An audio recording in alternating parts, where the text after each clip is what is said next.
Hello, this is Billy Core from the Nostalgia Mall, and in this video we're going to be taking a look at this very handsome computer. This is the Compaq Prolinea NET1/33S, and I believe this was built in early 1994. This is one of my older computers I've ever had the experience to use. Quick rundown of the specs. It has a 486SX clocked at 33 megahertz, hence the model name there. Originally shipped with either 2 megs or 4 megs of memory. I'd have to imagine it now has 12. And it originally had a 100 meg hard drive, which I've upgraded to a 1 gig SD card, which unfortunately requires drive overlay software, but at least it works with that. And we got a little floppy drive here too. No CD-ROM, no sound or anything like that. This is just your bare basic office computer from back in the day. And what I love about it is it's an all-in-one. It's the computer and the monitor all in one unit. It's a form factor I've always had a fondness for. I never had one growing up. We had a all-in-one Apple Macs back in elementary school, but that was about it. But so yeah, this I'm very glad to be able to have temporarily. I say temporarily because this is actually, I guess you could say, a collab between me and another YouTuber who you may know, LGR, Lazy Game Reviews. We were hanging out several weeks ago and found this for sale on Facebook Marketplace in my area. And he said that he wanted it and asked me if I could go pick it up for him. And I said sure, and here it is. And it will be transferred over to LGR in a couple of weeks when I make it back up that way. So thank you, LGR, for letting me keep this for you until then, and to have a little play around with it. Okay, let's turn it around and take a look at the back. I'll smash my main computer monitor. That would be an expensive repair. So here we are, manufactured April of 1994, so that's about right. Unfortunately, 90s plastics are rearing its ugly head again because this piece shouldn't be coming off here, but it's not the worst thing that can happen. So, in terms of I/O, we have PS2 keyboard, PS2 mouse, serial, parallel, and these are the 2 expansion cards I've added. I added a Ethernet card, which I'm really not using on here, and a ESS sound card for the ability to play games properly. But what really makes this computer unique, as you recall, LGR has a computer already very similar to this, except his is a standard Presario. And what makes this one unique from that is that this originally came with network capability. There was a network connector right there and an Ethernet jack right there. But unfortunately, whoever had this computer originally removed the expansion, the proprietary expansion module that gave this computer the network capability. And that's a real shame. Hopefully me or LGR can find one.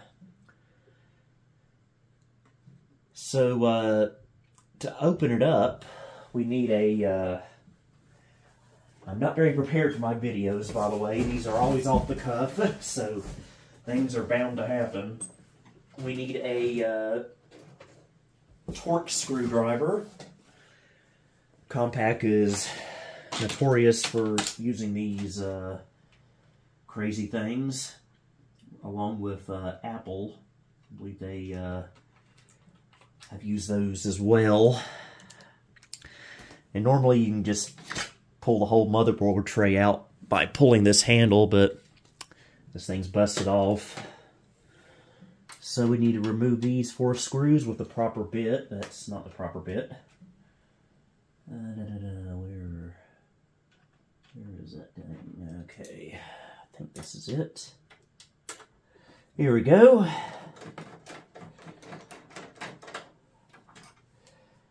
Take that one out.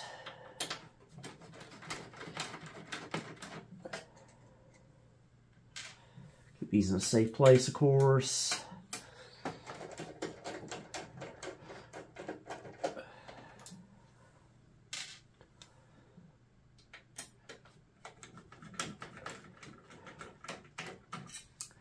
And unfortunately, like I said about that plastic piece, it makes it a little bit more difficult to pull the motherboard tray out, but I just stick my finger up in here, give it a good yank. A little gun shy at times, though.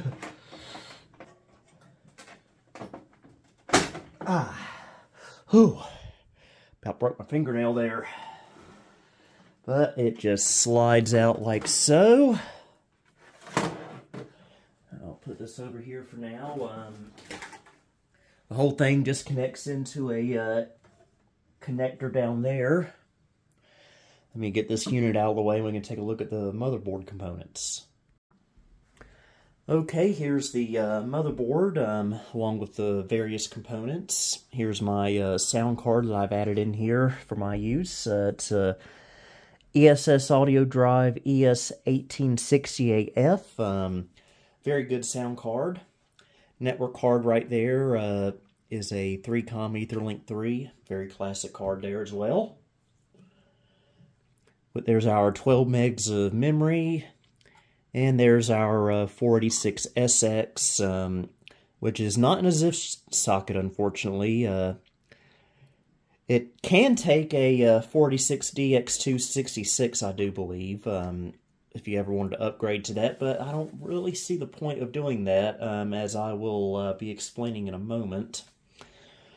Got our PC speaker right here, floppy drive. Here's my SD card connector, using a piece of paper as a kind of a shield there. Does have a CMOS battery in here. It's a coin cell, but it is dead, and it is soldered to the motherboard, and I don't have the capability to take care of that, unfortunately.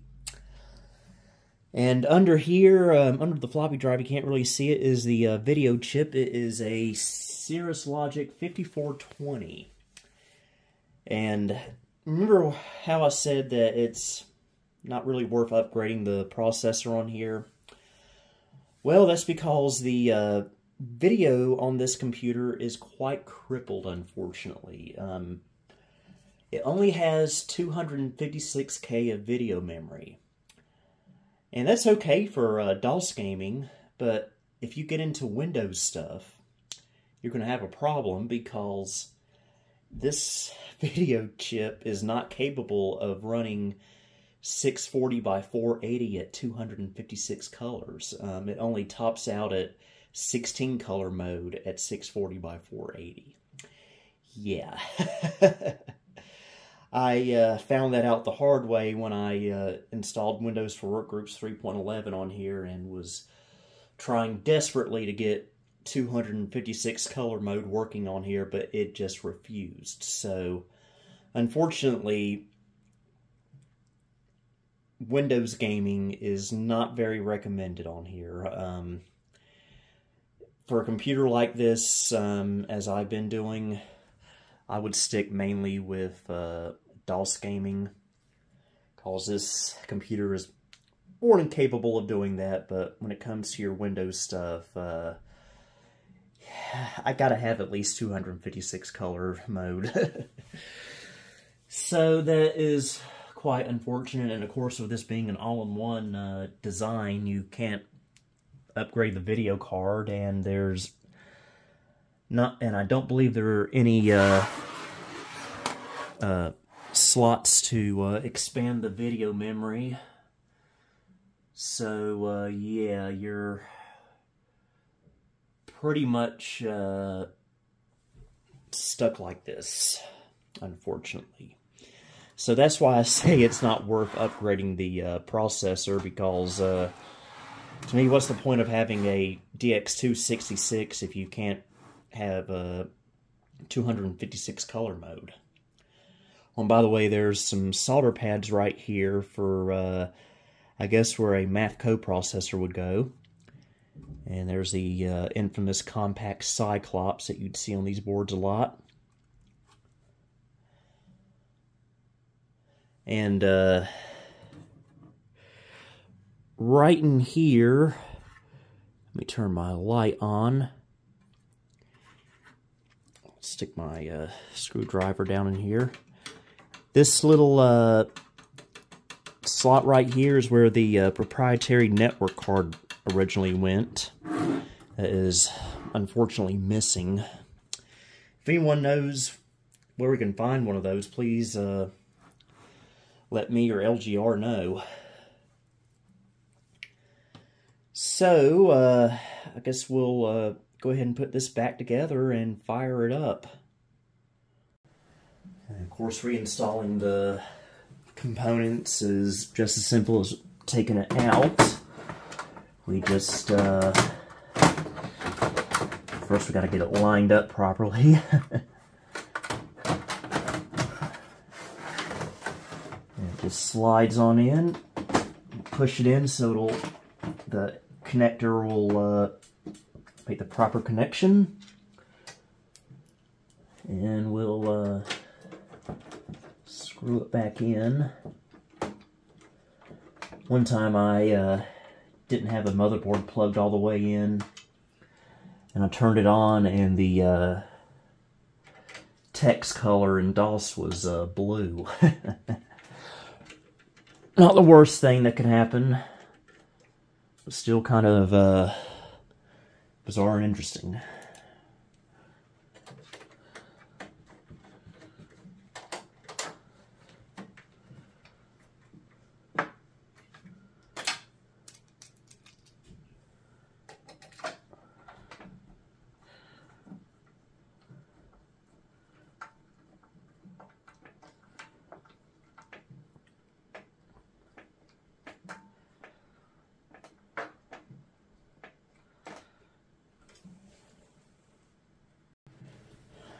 And we'll just put this back on as best as we can.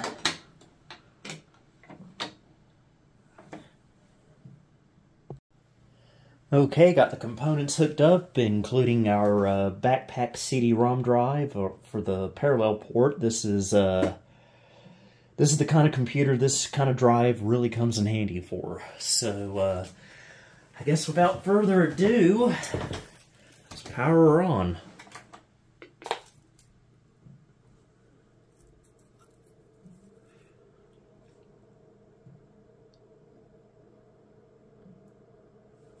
It's doing its RAM test, IBM style.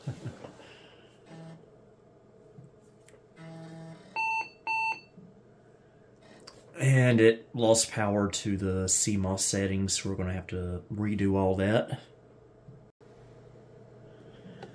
So, F10 for setup.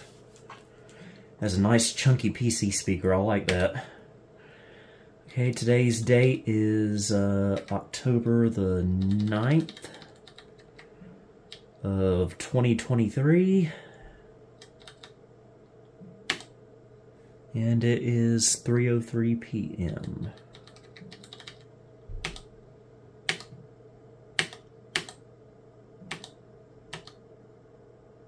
Okay, everything looks good there. So we'll exit and save changes. If you keep this computer plugged in long enough, it'll retain most of the CMOS settings.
Yeah, occasionally we'll get a 1780 disk 0 failure after the initial CMOS, so what we power on, so we need to just do this. Not sure why exactly, but usually that fixes it until the next time it loses CMOS settings.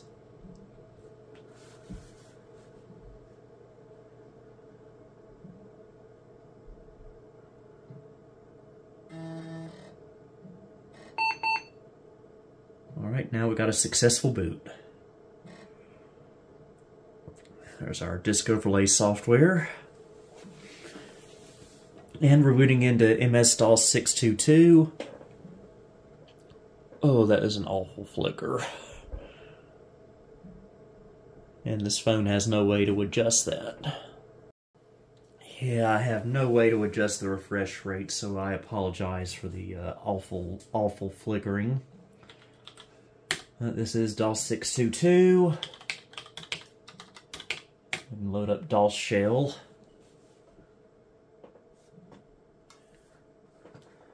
This is the graphical version. And there's all my directories on here. Again, I apologize for the refresh rate. I don't have a good enough camera to adjust this with. Okay, for some reason I went to the Backpack CD-ROM driver folder. So, what this computer was really intended for, I think, was being used in an office for your word processing and spreadsheet stuff. Hence the very poor video card on here. So, this computer was probably running something like Microsoft Works for DOS.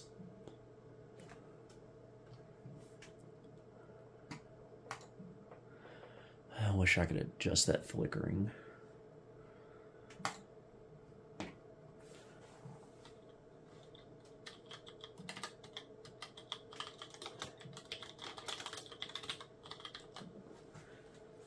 And this, again, is in graphical mode. At least it's capable of doing that. No, we don't need to save that. So let's go ahead and open up a game. Because most of the DOS games that I've thrown at this computer seem to work fine.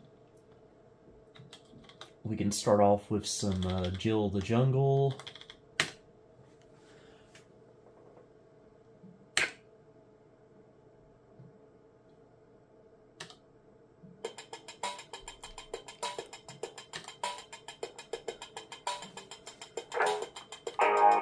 These are very cheap, badly made portable speakers, probably intended for a 90s Walkman. But I like them because they don't require power, external power that is, and they sound good enough.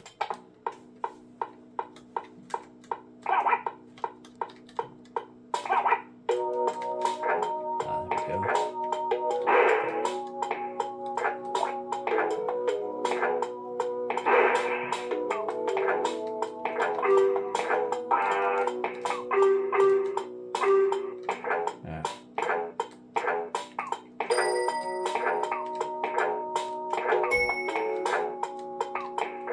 Enough of that.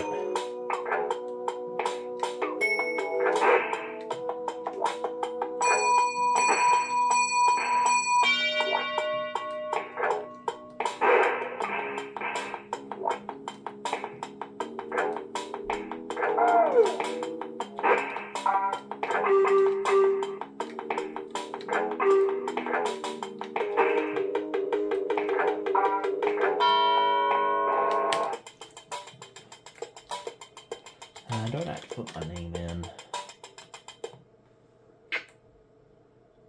Yeah, let's get out of there.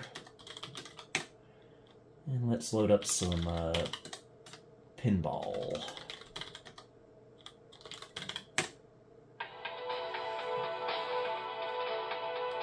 Some epic pinball.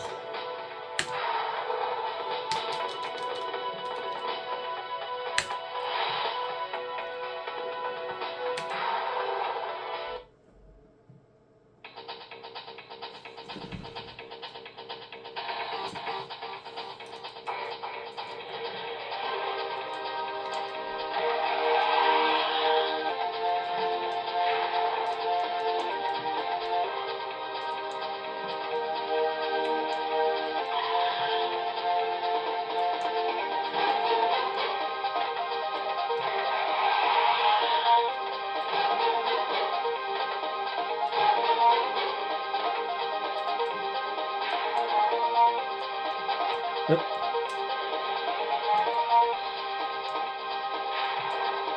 See, yeah, stuff like this, it runs just fine.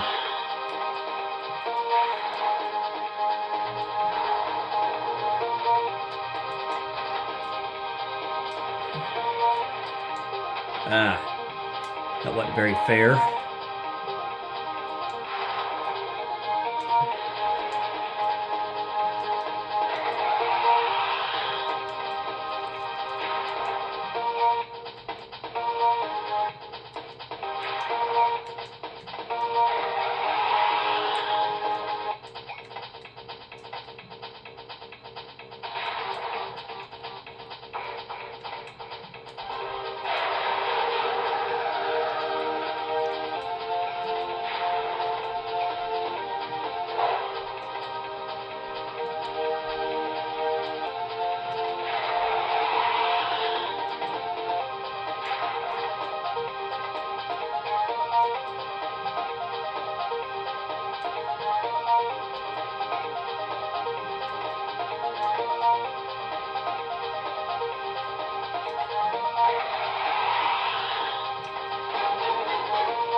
Oh.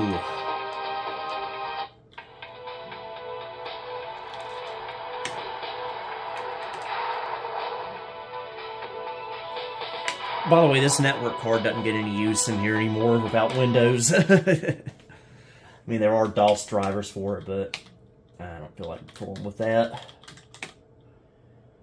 And what else can we show off on here?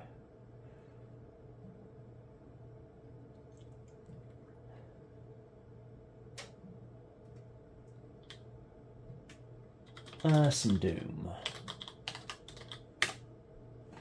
which runs decently well on here.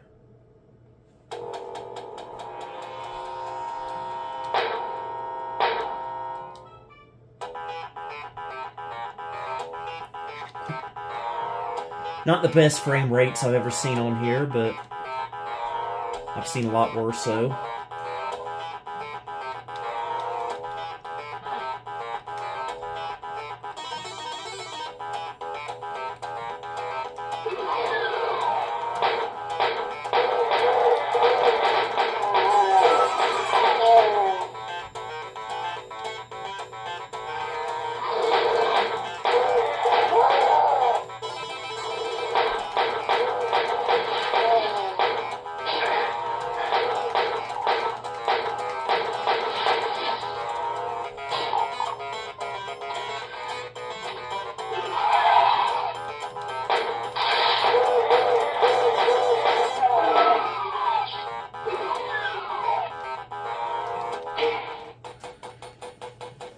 That was an awful flicker.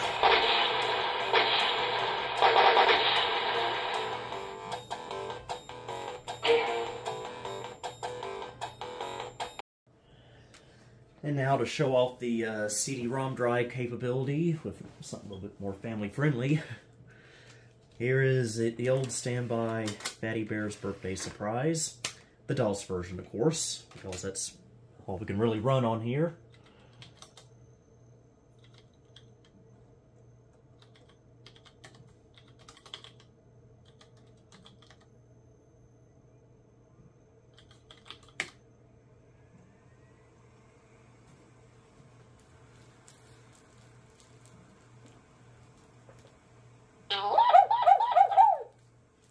Yeah, it's a little loud. I apologize.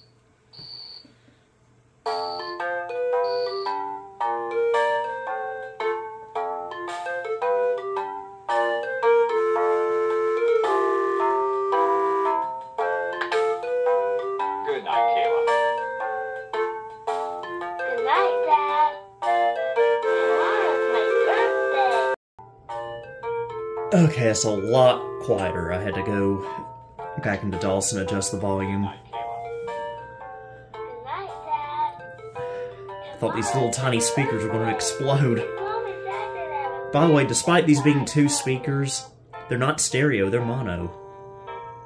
good night, Fatty Bear. little bit of a CD lag there. Remember, this is running over parallel.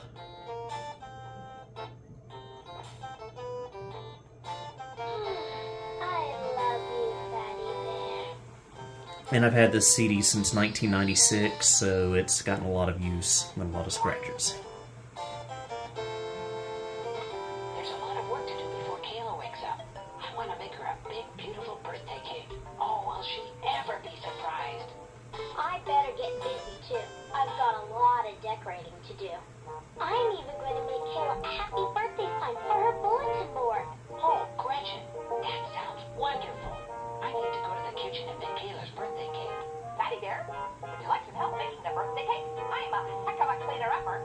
Oh, yes. Thank you, Matilda Rabbit. That would be nice.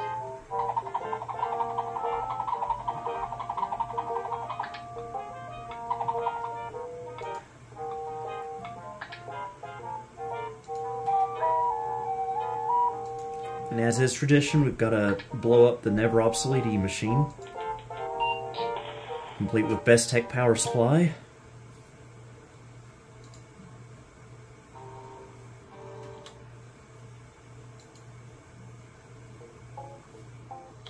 Not a good song to show off the MIDI capabilities of this system. This will work.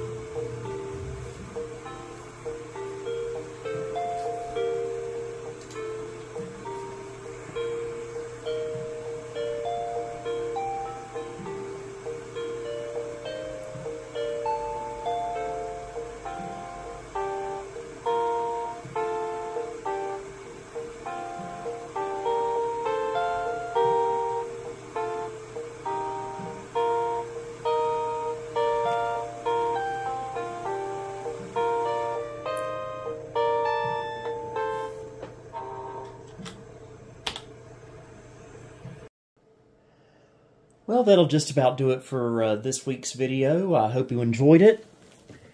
And I hope LGR enjoys his new Compaq once he gets it. And I really like this computer. It's, despite the fact that you can't really run Windows games on here, it's still a good computer. My dream all-in-one Compaq, though, is the later ones they had with the built-in CD drive from like the late 486, early Pentium era. I had two of those at one time, a 486 and a Pentium 75. And I foolishly sold both of them, so I'm hoping maybe someday I can find another one. So anyway, I hope you enjoyed this video. Until next time, this is Billy Core, signing off.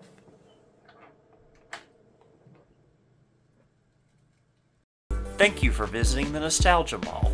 If you liked what you saw, please like, subscribe, and follow me on Facebook and X. You may also support me on Patreon if you'd like.